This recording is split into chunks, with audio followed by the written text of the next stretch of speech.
Acompaña en piso la senadora colorada Carmen Sanguinetti porque presentó un proyecto de ley para que un equipo con la capacitación adecuada, la capacitación debida, digamos, sea quien esté a cargo de dar el diagnóstico de síndrome de Down a los padres que están justamente esperando un hijo. Así que es por eso que le damos la bienvenida. ¿Cómo andás, Carmen? Bienvenida. Bien, muchas gracias por la invitación. Un gusto estar hoy de tarde con ustedes. Gracias por acompañarnos. Contanos de, digamos, la génesis de este proyecto y por qué es importante justamente que sea un equipo que esté especialmente capacitado para esto.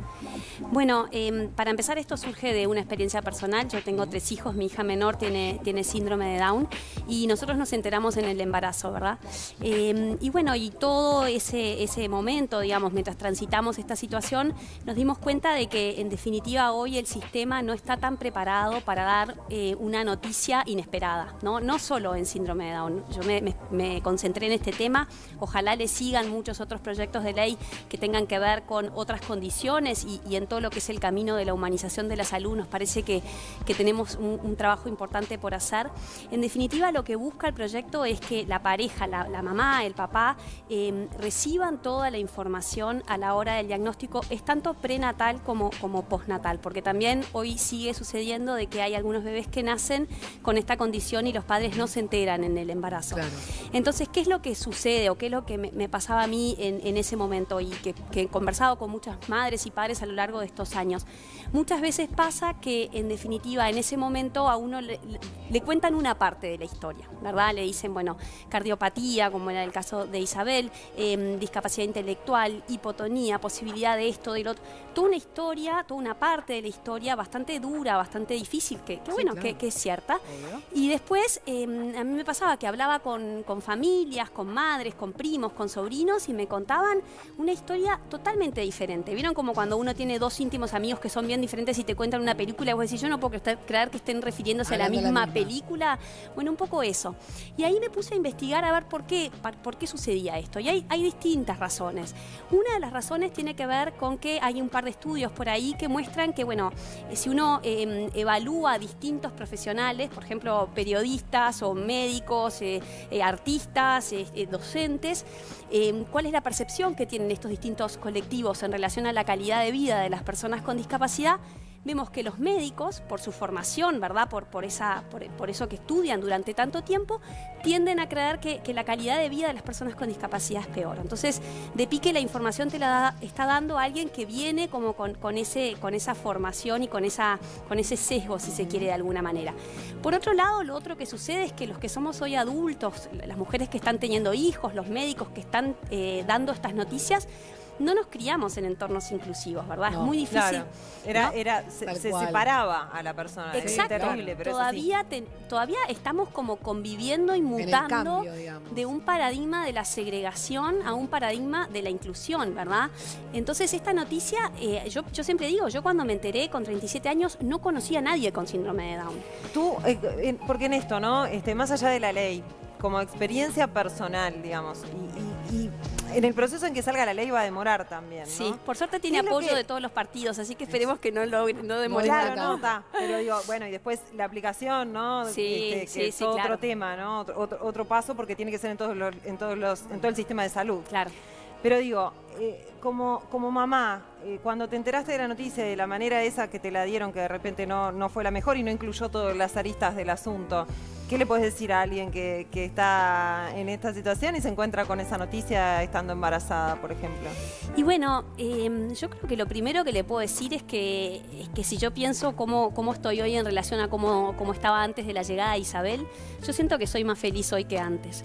O sea, la vida se complejiza muchísimo, la verdad es que claro, sí. No se puede negar. A mí no me gusta, como a veces se cae en esto de endulcorar esta realidad. Y no, la verdad que sí, es duro. O sea, tiene un componente difícil, tiene mucho trabajo detrás, pero es como que a uno se le abre el abanico de posibilidades y de repente es como un botón de reset constante, ¿no? Como que a mí me pasa, por ejemplo, ahora con el rol que me toca ocupar, que obviamente hay días que son difíciles y hay momentos frustrantes, y yo llego a mi casa y la veo a Isabel y es como que, bueno, es como una brújula constante de qué es lo que es realmente importante y qué es lo que no. Y bueno, y también... En momentos como ahora no es menor, No, no es menor, no es menor y la verdad es que sobre todo el hecho de que habemos muchas familias que estamos dispuestos a compartir la experiencia. Yo les contaba, en el embarazo a mí me llevó muchísimos meses dar con una mujer en Montevideo que hubiera transitado el embarazo sabiendo la condición. Me encontré una en Rivera, otra en San Pablo, otra en Miami. No conocía, porque yo no quería hablar con mamás de niños con síndrome de Down, quería hablar con mamás que estuvieran embarazadas en tu mismo momento, en mi misma situación. Porque en ese momento nos pasa, a mí me pasaba, es que es tan poderoso a veces para algunas personas el síndrome de Down, que yo no podía como llegar a Isabel. Era mi tercer embarazo, o sea, había pasado por eso, ¿no?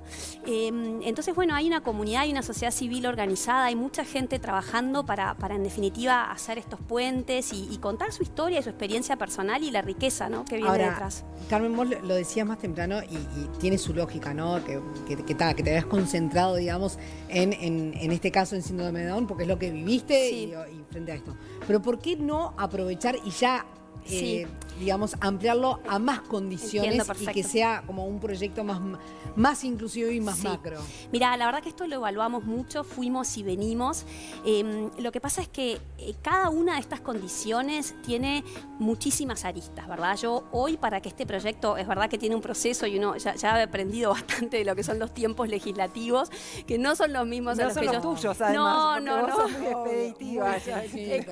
Exacto. Pero bueno, la realidad es que cada una de estas condiciones tiene un know-how bien específico y yo sé mucho de esta condición, ¿verdad? Lo que yo aspiro, y de hecho en estos días me han contactado distintas personas que están en distintas asociaciones con otro tipo de condiciones, es que esto despierte como una cascada. Porque obviamente no tiene que haber una persona especialista o que sepa dar este diagnóstico de síndrome de Down y otra para, no sé, otro síndrome. La idea es que eventualmente los centros de salud tengan una persona con el abanico de posibilidades que se presentan y que en definitiva, porque mucho tiene que ver con cómo dar un diagnóstico desde un lugar de empatía, cómo dar la información, cómo conectar, ¿verdad? Entonces, la realidad es que yo creo que seguramente, y yo estoy dispuesta a seguir trabajando en esta línea, me parece que lo más importante es este primer paso y después es más sencillo dar los siguientes pasos. Claro. ¿Qué pasa con las personas con síndrome de Down y la educación en este momento? Porque, por ejemplo, ahora estamos en la virtualidad. Sí. ¿Qué pasa con tu hija? Sí. A ver, esto no es una observación mía. Hay bastante consenso a nivel internacional que indudablemente la pandemia es un profundizador de brechas, ¿verdad? Sí. Lo vemos en Uruguay y lo vemos en el mundo entero. Aquellas personas que están en situación de mayor vulnerabilidad lo están en aún más situación de mayor vulnerabilidad aún en este contexto. Es difícil, es muy difícil. Yo les puedo decir que a las 9 de la mañana tengo Zooms con mi hija y la verdad es que el primer Zoom este año que la correteaba, yo decía, es como un déjà vu del año pasado, claro, pero peor porque en el medio no sé cuántos dispositivos se murieron. O sea, es exigente y creo que en la educación estamos en el debe en Uruguay. Para poner un poco en contexto, en el 2017 el presidente Tabaré Vázquez firmó un protocolo de actuación para la inclusión de las personas con discapacidad en los centros educativos y se avanzó muy poco, 17, 18, 19, 20. Ahora, desde la ANEP se está empezando a dar pasos en la dirección, entiendo yo, la dirección correcta, que tiene que ver con esto de cómo hacemos para transformar a los centros educativos en centros educativos inclusivos. Y es un cambio de chip, es un cambio de cultura que no es necesariamente que el liderazgo tenga que saber de educación o que los docentes, es todo el centro educativo, tiene que cambiar el paradigma y bueno, y hay hasta el personal de limpieza, no sé, exactamente, es que a veces uno conversa con padres y te dice, mira, tuvo un primer año buenísimo, un segundo año más o menos, el tercero fue nefasto porque no sé, el ascripto o muchas veces terminan en las historias de inclusión o de no inclusión siendo como grandes digamos detractores o grandes impedimentos para que las historias sean exitosas, personas que no necesariamente cumplen un rol tan directo, digamos, en la educación, pero sí, nos queda un camino.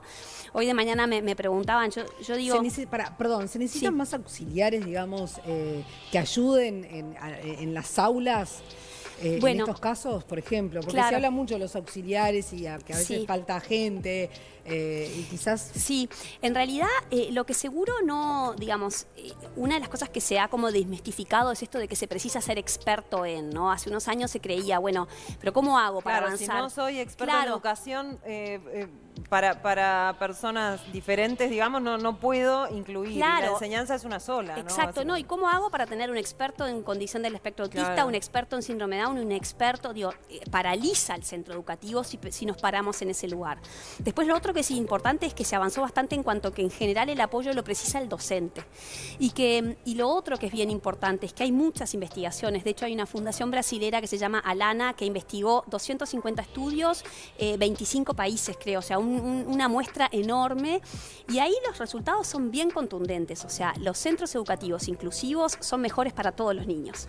Y eso me parece que es un mensaje bien poderoso para la población, porque muchas veces está esta idea de que, ay, qué bueno que sea inclusivo, pero que no le toque en la clase de mi hijo, ¿verdad? Porque capaz Claro, que porque lo va a atrae. distorsionar. Exacto, ¿no? porque va a distorsionar. Y la realidad es que termina siendo bastante lo contrario, ¿no? Terminan desarrollando los demás niños, los pares sin discapacidad, muchísimas habilidades que cuando no tienen un compañero con estas condiciones no tienen la oportunidad. Igual que tremendo que se llegue a esa situación, ¿no? Sí. De que pase eso, pero es que es lógico también. O sea, No digo que no, yo creo, digo que no lo Creo sea, que- pero para todas las partes es tremendo. Sí, ¿no? sí, Sí. sí. Pero, Sí. pero tiene como algo de que sí, o sea, es un cambio tan grande de paradigma y cultural que está. Sí. Y yo quería agregar que con respecto a los niños que no tienen ninguna condición particular, digamos, para ellos, la importancia que tiene ahora, en este momento que nos damos cuenta cuán endeble y cuán frágil es una realidad en la que nos podamos parar todos los días y sea igual, ¿no? Total. Y la necesidad de tener esa flexibilidad y esa resiliencia Totalmente. que no hay nadie más que le pueda enseñar eso que Total. chiquilines que estén Totalmente. en otras condiciones, ¿no? Totalmente. Mira, el Foro Económico Mundial saca todos los años la lista de los 10 ítems que hacen que los jóvenes sean más empleables. Y si vos mirás esos ítems con los lentes de la inclusión, la verdad es que naturalmente un chiquilín que está 14 años en un centro educativo con pares con discapacidad, muchas de esas cuestiones, capacidad empática, de resolver problemas, de saber comunicarse con distintos, con distintas personas y demás, se trabajan solos por ósmosis en todos esos años. Muy bien, bueno, te vamos a vamos a cambiar de una palo. dinámica. Claro, Vamos a hacer una una dinámica. dinámica de estas vespertinas. Como ¿Está? nos gusta Es jugar una a dinámica cortita, se llama Póngale nota y juicio. O sea, Carmen, le tenés que poner nota y juicio. Te decimos ver. cosas y vos tenés que puntuarlas y poner un juicio chiquito. ¿Está? Wow, o sea, no la estaba puntuás. preparada, pero bueno. Ah, bueno, esto es así, acá vespertina. Sorprendemos. Tú la puntuás, pongamos del 1 al 10. Del 1 al 10. Y Bueno. le pones un juicio cortito ahí. Bueno, ¿Está dale, bien? ¿cómo no? Bueno, la primera es las medidas decididas por el gobierno para paliar la pandemia. Ay, qué difícil esto. Yo creo que se han hecho unos esfuerzos bien significativos. Justo hoy de mañana les pedía a parte de mi equipo que me consolidaran todas las medidas que se han tomado en todos estos años, en todo este año, digamos. Y bueno, creo que se ha hecho un esfuerzo interesante y creo que hay que seguir profundizando. Estamos bien expectantes a lo que venga la semana que viene en relación a las medidas que anunció el presidente. ¿Y el número? El ¿La número. nota? Tú sabes que a mí me gustan los juicios más bien conceptuales. Bueno, pero esto tiene que tener un número y un concepto. Un 8. Un 8. Un 8. Muy bien. Los uruguayos entendiendo el concepto de libertad responsable. Estamos mal en eso. Estamos muy mal en eso. Sí, yo estoy sorprendida. La verdad estoy muy sorprendida con. A ver, con este reclamo, digamos, pareciera que necesitamos que nos digan así cada minuto qué hacer. Creo que está bien claro cuáles son las medidas, está bien claro cuáles son las cuestiones que nos protegen a cada uno. Y bueno, estamos teniendo dificultades con ese tema. La verdad que me encantaría hacer un doble clic del por qué. Pero por ahí hemos visto todos algunas encuestas de que el 60% de los uruguayos pretende seguir reuniéndose, ¿no? Hay algo que no estamos entendiendo. Mala nota para O sea, esa. Un 4 capaz, un 5. ¿Y pensás que se puede revertir? Mira, yo creo que sí. Yo creo mucho en el poder de los círculos cercanos, ¿no? A mí me parece que acá hay algo que es el poder que tenemos cada uno de nosotros en los círculos en los que nosotros nos movemos, que capaz que ahí habría que hacer más hincapié, alguna campaña un poco más fuerte en ese sentido. Porque, sobre todo en los jóvenes, ¿no? Me parece que ahí no estamos llegando con el mensaje adecuado y bueno, deberíamos poder capitalizar aprendizajes de otros lados. Muy bien, los médicos comunicando la gravedad de la emergencia sanitaria. Bueno, yo creo que han sido bastante buenos en eso, ¿no? De nuevo, hay muchas voces en esto, entonces a veces es difícil y saber priorizar y demás, pero bueno, me parece que en los últimos días sobre todo se ha mostrado con gravedad la situación en la que estamos. ¿Y nota? Y nota, que me siento una atrevida. Bueno, es un juego, es una cuestión lúdica. Es una cuestión lúdica, pasa que estamos en un momento tan difícil y les doy como un 8 también. La ayuda económica y social que el Estado le está dando a los más afectados. De nuevo, estoy esperando las medidas de la semana que viene. Nosotros como partido entendemos que se puede hacer, el Partido Colorado entendemos que se puede hacer un esfuerzo mayor en este sentido. Yo como persona que vengo de las políticas sociales entiendo que seguramente se puede hacer un esfuerzo mayor, pero de vuelta es difícil opinar así con liviandad, siendo que hay mucha, digamos, hay mucho análisis numérico y demás que nosotros, como legisladora, que no estoy en el Ejecutivo, que no soy ministra, que no tengo esa información, ¿verdad? Pero entendemos que sí, que se puede hacer seguramente un esfuerzo mayor. ¿Numerito? ¿Cómo cuesta? ¿Cómo le cuesta el número a la senadora? Sí, me cuesta horrible, pero además yo no venía preparada para esto. Y bueno, por ahí un 7, una cosa así. Muy bien. Senadora Carmen Sanguinetti, muchas gracias por estos minutos en Vespertinas. Gracias a ustedes. La próxima me avisan a que vengo.